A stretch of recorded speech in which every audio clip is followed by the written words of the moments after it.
Amém, queridos? Aleluia. Toda a Bíblia Sagrada, ela envolve revelações de Deus. É, papai. Aleluia. A Bíblia nos traz revelações de homens que vivenciaram e de homens que viveram e andaram com o bom mestre, com Jesus, e homens que tiveram uma vasta experiência com Deus. Se nós folhearmos desde o livro do Gênesis ao livro do Apocalipse, nós vamos encontrar várias vezes Deus procurando pessoas para revelar o seu amor, para revelar as suas cordiais mensagens. Iremos encontrar várias vezes Deus procurando alguém para beneficiar, para abençoar. Então tenha certeza que Deus ainda não desistiu de você. Aleluia, Deus. Aleluia. Você só está vivo porque há um plano de Deus, há uma realização de Deus, há um sonho de Deus a se cumprir na sua vida. Aleluia.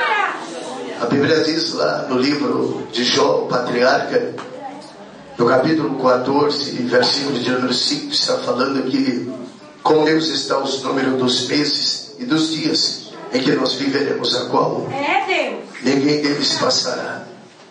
Então Deus tem traçado um projeto para as nossas vidas, nesses dias de turbulência espiritual, nesses dias de guerra, dias em que o mundo está numa crise financeira muito grande, na Alemanha, em várias partes do mundo. Mas Deus, Ele sempre reservou o melhor para a sua igreja. Se você ler a Bíblia no começo, você vai ver que a Bíblia começa falando sobre os patriarcas, depois a Bíblia passa a falar de sacerdotes, depois a Bíblia passa a falar de juízes, depois a Bíblia fala sobre reis, e depois a Bíblia vem falar de profetas. Profetas foram homens que tiveram intimidade com Deus, homens que escutavam a voz de Deus, e homens que recebiam de Deus em vossos corações mensagens proféticas. Então todo profeta é alguém que Deus fala, é alguém que Deus tem compromisso. Aleluia. E eu acredito que nesses últimos dias ainda existe profeta em Israel, ainda profeta no Brasil, ainda profeta em nosso meio. Deus nunca vai deixar de realizar sonhos, projetos, porque Ele é o Senhor. Deus é incriado, ninguém criou Deus. Não há fórmula, não há DNA, não há ninguém que possa afirmar que Deus foi criado por alguém. Ele foi criado por si próprio. Deus nunca olhou para cima, porque acima de Deus não tem nada. Não tem planeta, não tem lua, não tem estrela, não tem nuvem, não tem avião, não tem nada acima de Deus. A Bíblia diz que Ele está no trono e a terra é o escapelo dos seus pés. E quando Deus quer nos olhar, Ele nos vê tão pequenininho que Ele nos chama de gafanhotos. Isaías, o profeta messiânico, o profeta maior, ele disse: ó povozinho, bichinho de Jacó. É assim que Deus nos conhece, tão pequenininho. Aleluia. Às vezes é necessário Deus usar uma lente de contato para nos achar. Sabe por quê? Ele é grande e Ele não divide a glória dele com ninguém. Não há ninguém como o nosso Deus. Aleluia. Nosso Deus é um Deus maior, é um Deus grande. Não há Baal, nem Ayatollah Khomeini, nem Plutão, nenhum desses. Platão, nenhum desses homens foram mais importantes do que Jesus. Jesus marcou a história. Jesus marcou a época em Israel. E Ele vive e Ele reina para todo sempre. O interessante, queridos, que quando nós olhamos para esse texto que nós lemos, nós vamos entender que Amós era um homem natural, comum como eu e como você. Era de uma pequena cidade por nome de Tecoa, situada lá nas colinas de Judá, a cerca de 16 quilômetros do sul de Jerusalém. Amós, queridos, ele não tinha um bom currículo, ele não tinha faculdade teológica, ele não tinha curso superior. a história desse profeta nos diz que esse homem era um boiadeiro, ele era um fazendeiro, ele não tinha estudo. E nós podemos nesta noite imaginar que ele não era nenhum acadêmico, aleluia, mas ele foi um dos primeiros profetas achados por Deus, que Deus levantou para profetizar a história de Israel. Queridos, entendemos também que Amós, ele rejeitou todo o treinamento como um profeta profissional, para ser administrado como um pastor de ovelha, para ser administrado pelo próprio Deus, aleluia. E ele era um cultivador de sicômoros, de árvores, ele cuidava de alqueires. Então este homem tinha um compromisso em cuidar de alguma coisa. Apesar do seu histórico não muito profissional, nós entendemos, querido, que ele foi chamado por Deus para entregar a mensagem do Senhor ao reino do norte, ao povo de Israel. E quando eu estava lendo esse texto, Deus falou comigo e me deu um tema: eu não vou ficar. Diga comigo: eu não vou ficar. Eu não vou ficar. Eu estou me preparando. Eu estou me Para preparando me encontrar com meu Deus. para me Você encontrar com pode meu adorar o Deus. nome de Jesus. Oh, glória! Queridos, foi uma Aleluia! época de grande prosperidade. Segura um pouquinho, segura um pouquinho, segura. Você não vai bater nas palmas, não. Quando você quiser bater palmas, você fala em língua estranha, fica melhor. Amém? Foi uma época de grande prosperidade, tanto para Israel como para Judá, quando Deus chamou este homem. Nós entendemos que a situação religiosa que aquele povo enfrentava naquela época estava muito fraca, e o povo se voltou para o ocultismo, para a idolatria, e todos estavam vivendo de uma forma errada perante a higiene da ordem de Deus. Não é diferente dos dias de hoje. Nós estamos vivendo um período em que as religiões afro-brasileiras estão exercendo na cultura do nosso país a Umbanda, Quimbanda, o Candomblé. Nós estamos vivendo um tempo difícil, um tempo em que Deus está separando a última colheita. Não há mais tempo, queridos, para fazermos projetos. A Bíblia diz: não ajuntais tesouro na terra, onde a traça ferrugem consome, mas ajuntais tesouro no céu. Então os dias que nós estamos vivendo são dias de luta, dias de guerra, aleluia. O profeta Abacuque também, ele disse: aviva, Senhor, a tua obra no decorrer dos anos, porque os anos vão vindo e a tensão é as pessoas esfriarem, aleluia. A Bíblia diz também que nos últimos dias o amor de muitos esfriaria. Quantos pulavam já não pulam mais, quantos davam glória a Deus e já não glorificam mais, quando já não sente mais a presença de Deus. Me dói na pele, me dói na alma, quando um crente já não sente mais a presença de Deus. É terrível, queridos. É um estado crítico quando o homem torna-se um homem carnal, um homem que não sente nada. E o interessante é que dentro de algumas igrejas existem homens nécios, homens que não acreditam na revelação de Deus, em homens e profetas, em revelações. Mas a Bíblia diz: crede nos profetas e prosperarei. Você só vai prosperar a partir do momento que você acreditar, a partir do momento que você confiar que aquilo que Deus falou, Ele vai cumprir na sua vida. Aquilo que Deus falou, Ele vai fazer na sua vida. Queridos, o povo daquela época estava negligenciando, vivendo uma vida em desacordo, na contramão de Deus. É terrível quando o homem vive em desobediência. É terrível quando o homem opta a escolher um caminho sem volta. A Bíblia diz que há caminhos que o homem parece caminhos de vida, mas são caminhos de morte. São caminhos que levam o homem à destruição.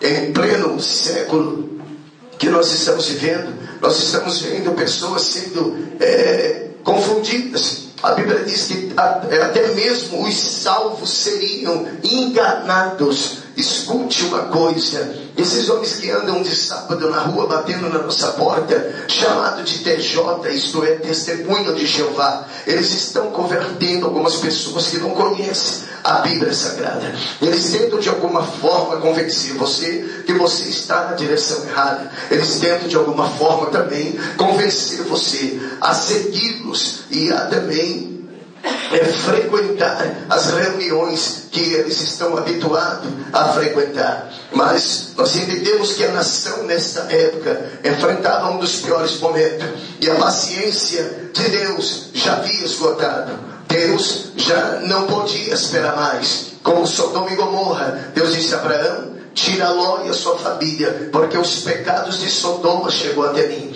Eu vou destruir Sodoma e Gomorra. Já não tem mais jeito, já não tem mais chance. E tudo que está acontecendo é a ira de Deus. Não pense que fenômenos estão acontecendo. A ciência tenta explicar e encontrar nomes como tsunami e outros nomes também, mas tudo isso é a ira de Deus. Deus está irado com o pecado. Eu entendo, queridos, que Deus não vai, aleluia, suportar muito tempo.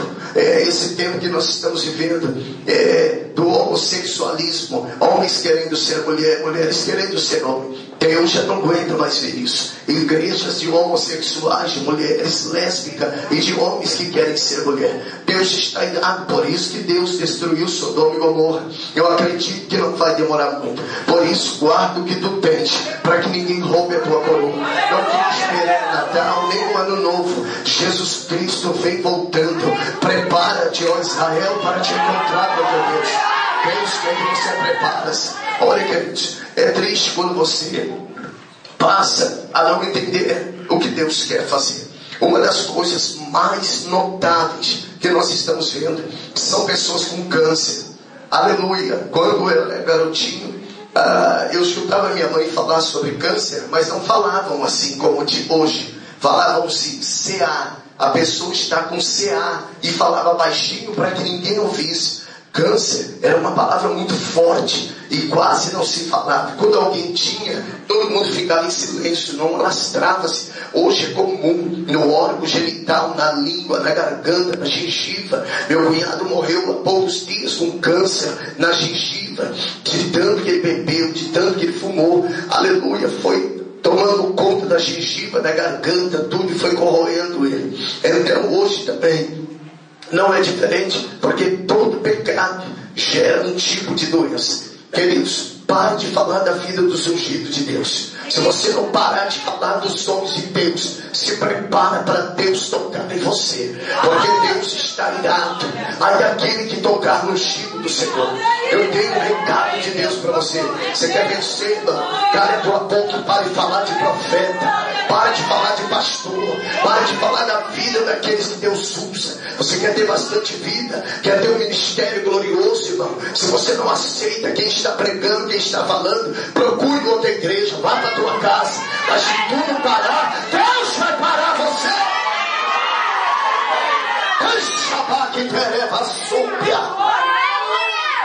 Deus está irado. Deus não suporta mais esses homens. Eu tenho um dos meus temas de DVD. Eu tenho 97 temas de DVD gravados. Não dá para trazer todos, mas um deles é um tema assim: não mateis os profetas. E cada vez que você fala de um homem de Deus, de uma mulher de Deus, você está matando um profeta. E se você matar um profeta, haverá uma cobrança de Deus para você. Queridos e amados irmãos, o castigo seria inevitável. A nação seria destruída, ao menos que houvesse uma mudança no coração daquele povo.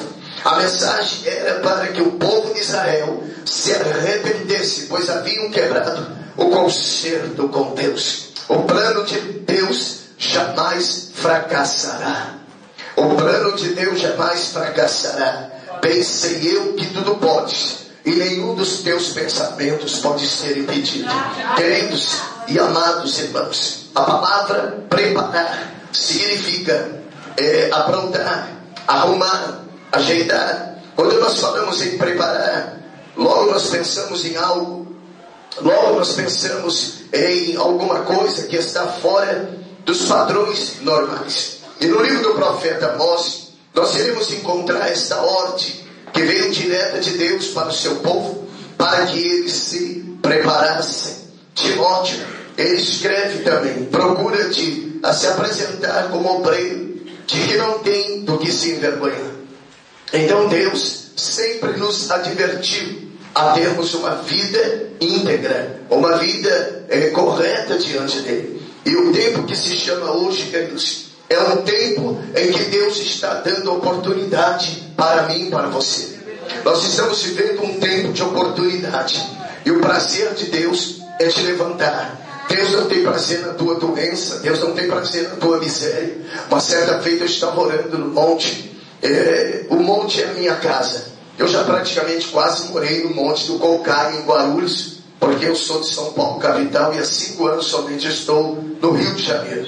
Eu quase morei no monte do Bairro dos Pimenta e no monte da Fernão Dias. Era a minha casa. Eu fiz uma campanha de 365 dias. Sabe o que é isso? É orar 1 ano no monte, sem falhar um dia, para Deus me conservar em sua presença.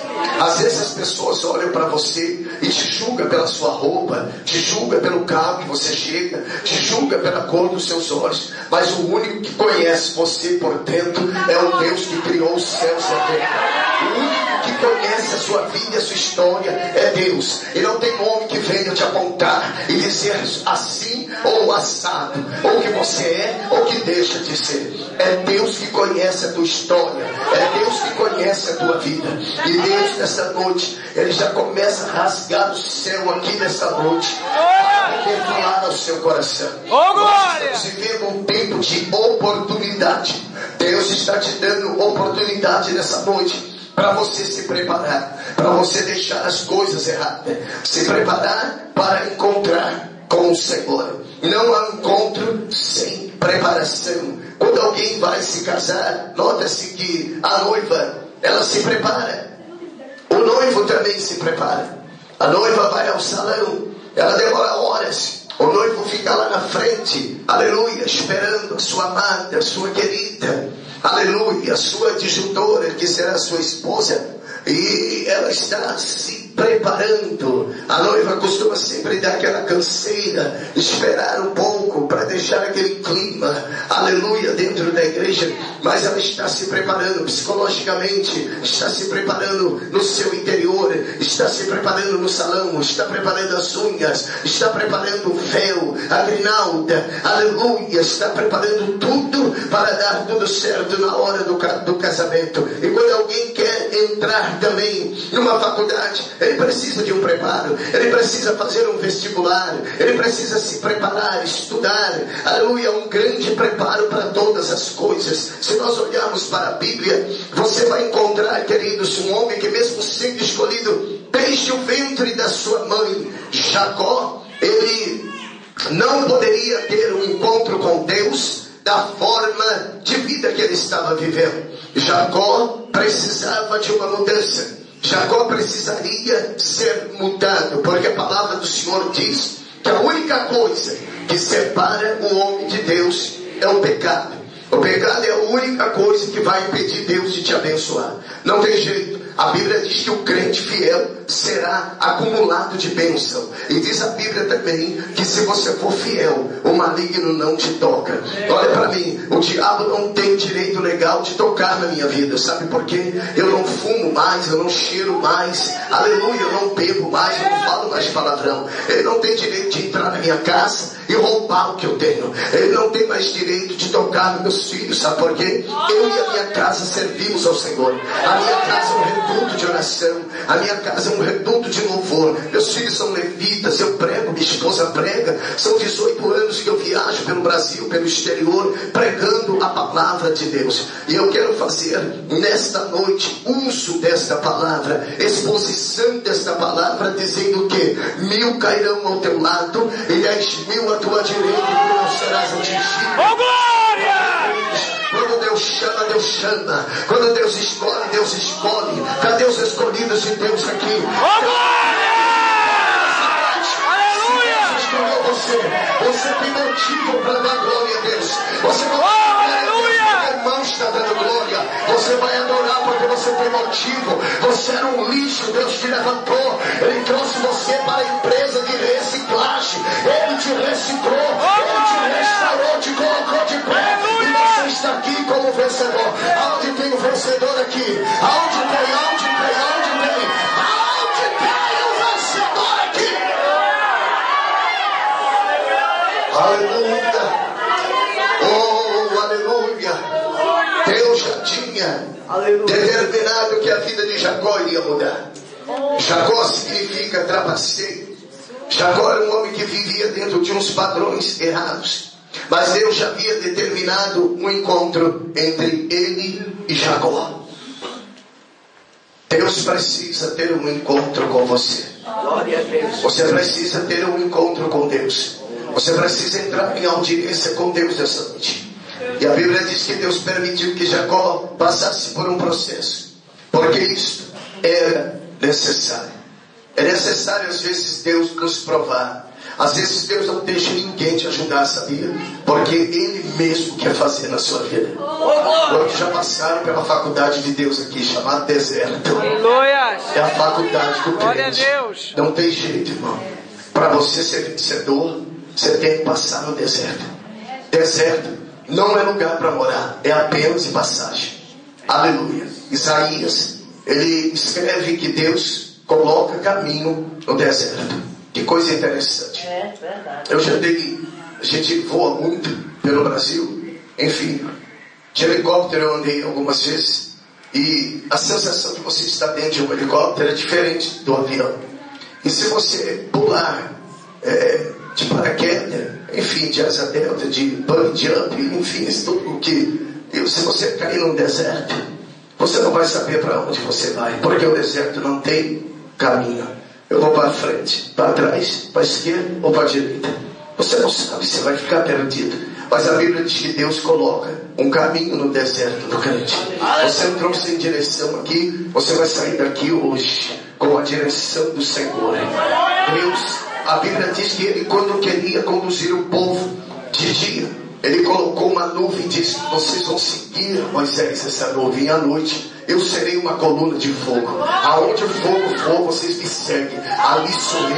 Aleluia. Bendito seja o nome do Senhor. Quando Deus quer mostrar, Ele mostra. Quando Deus quer fazer, Ele faz. Quando Deus quer operar, Ele opera. E ninguém impedirá. Operando Deus, agindo Deus, quem impedirá? E ninguém vai impedir a sua vitória.